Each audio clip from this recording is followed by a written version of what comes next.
নমস্কার বন্ধুরা, আমি যুধিষ্ঠির রায় বলছি। মাটির কথা ইউটিউব চ্যানেলে আপনাদের স্বাগত। আজকে আপনাদের নিয়ে এসেছি রজনীগন্ধা ফুল খেতে।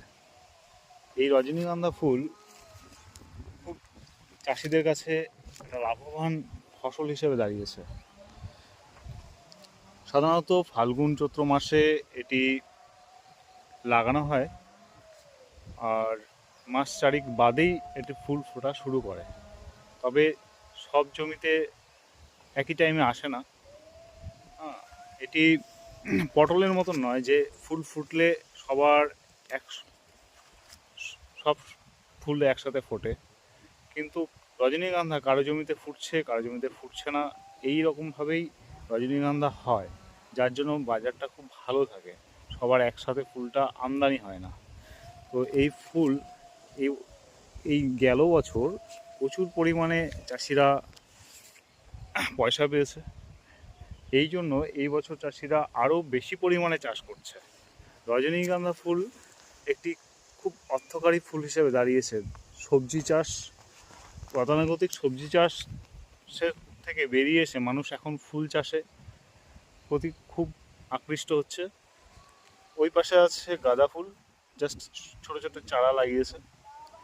এই পাশে রজনীগন্ধা, আরও আরও ওই সাইডে অন্যান্য চাষিরা রজনীগন্ধা ফুল লাগিয়েছে। তো ওই রজনীগন্ধা ফুল সাধারণত সকালবেলা হারভেস্টিং করা হয়। হারভেস্টিং করে 2 থেকে 3 কিলোমিটার দূরেই আমাদের বাজার আছে, কাস্টডাঙ্গা বাজার। তো চাষিদেরকে বাজারেও নিয়ে যেতে হয় না। দর্জিপাড়া আমাদের গ্রাম, এই গ্রামে ডাইরেক্ট চাষিরা ব্যাপারীদের কাছে মাল দেয়। এই ফুল নিয়ে ঠাকুরনগর বাজার কিংবা হাবড়া বাজার চাষিদের যেতে হয় না, যার জন্য যাতায়াতের যে সময়টা বা যাতায়াতের যে খরচাটা চাষিদের লাভবান দিক, যে সে খরচাটা দিতে হয় না।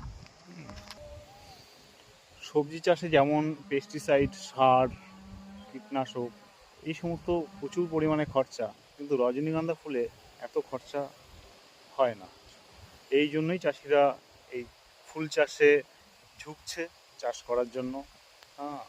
গতানুগতিক চাষ ছেড়ে মানুষ ফুল চাষের প্রতি খুব আগ্রহ দেখাচ্ছে। নমস্কার বন্ধুরা।